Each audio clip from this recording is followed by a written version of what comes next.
जय Shri Jagannath Ruby food creator को आपण मानक स्वागत। तो आज पिला मानक पई किछ गोटे बनैया भाविली। तो मटर को मुझे देखु 80% सिझे नहीं आ फाळे गाजर आ गोटे पियाज आ गोटे लेंबू। तो गाजर को आम छोट छोट पीस सब काटी नवा से भली पियाज को मध्य काटी नवा। गाजर पियाज काटी सरला परे ताको आम साइड कर दवा। आ एपटे आम किछि जीरा आ सुखिला लंका भाजी नवा।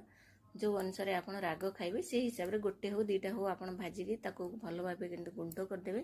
गुंड कर आम साइड करदे। तो एपटे देखु मु रखीदे आमर प्लेट रे सब मटर काढ़ी नहीं आठ भी सब गाजर काटी देछि पियाज भी काटी देछि। लेंबूटा को आपन जो हिसाब रे लेंबू खाइबे से हिसाब रे आपन नेबे। देखो तादर आम जो कटाई रखिथिबा गाजर दे दबा। गाजर दे साला परे आ जो पियाज रखिथिले पियाज पके दबा। सेथिरे सब आमे आउटे कला लुण जोटा कहती सेटा को आमे दवा ब्लैक सॉल्ट सेटा टिके दे दवा।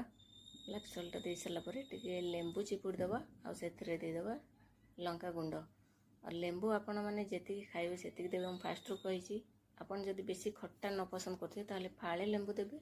आउ अधिका खट्टा खाउतले आपण फाळे रू आउ अधिका आउ गोटे फाळे रू आउ टिके भी चिपुड़ देबे। तो पिला माने बेसी आमर लेंबू भल पाते अधिक टे खटालिया खाइबा से मु गोटे चिपुड़ी देती आ गोटार अधा चिपुड़ी देती। तो देखो आमर हो जाए रेडी होपर आपन जदि आउ किसी अलग ऐड करने चाहूँ पकई पारे। तो एतिक जिनस मो पाखे आवेलेबल थी मुझे पकई आपड़ यही भाव संध्यार बन खातु बहुत बढ़िया लगे। रहुची जय जगन्नाथ।